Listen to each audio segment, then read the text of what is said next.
खोटं होतं ना. हो ग बाळा हो.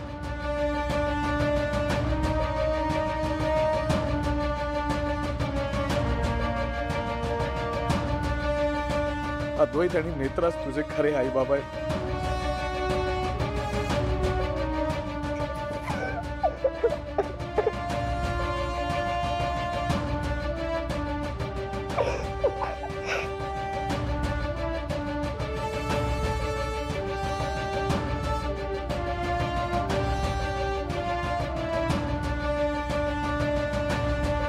केदार, इतक्या खालच्या पातळीला गेलास की तू या लहान मुलींच्या मनात नको नको ते भरलं.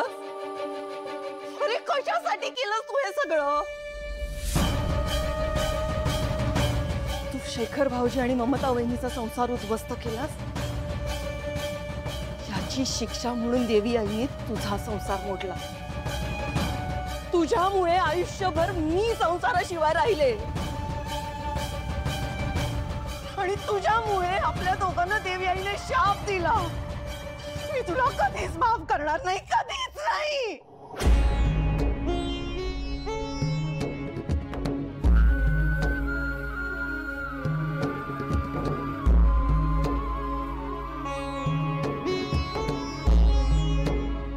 काकू, प्रत्येक व्यक्तीला सुधारण्याची एक संधी मिळायलाच हवी.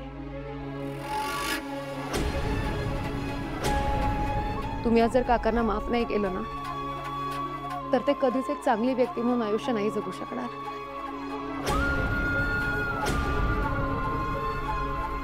ते कधीच आपल्या कुटुंबाचा भाग नाही होऊ शकणार. का माफ करायचं अशा माणसाला? कशावरून तो पुन्हा असं नाही वागणार? नाही नेत्रा, हे सगळं नाही करायचं. काकू माने काकाजींना कधीच माफ नाही केलं पाहिजे.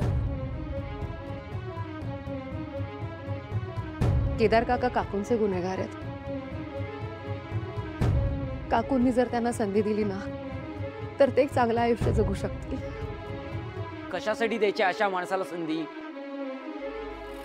नेत्रा, तू ऑलवेज असंच करते, सगळ्यांना माफ करायला जाते.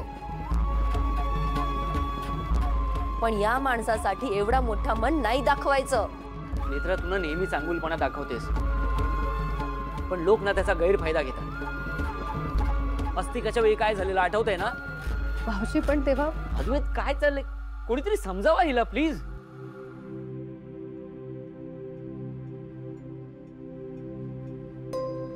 मला पटतंय नेत्राचं.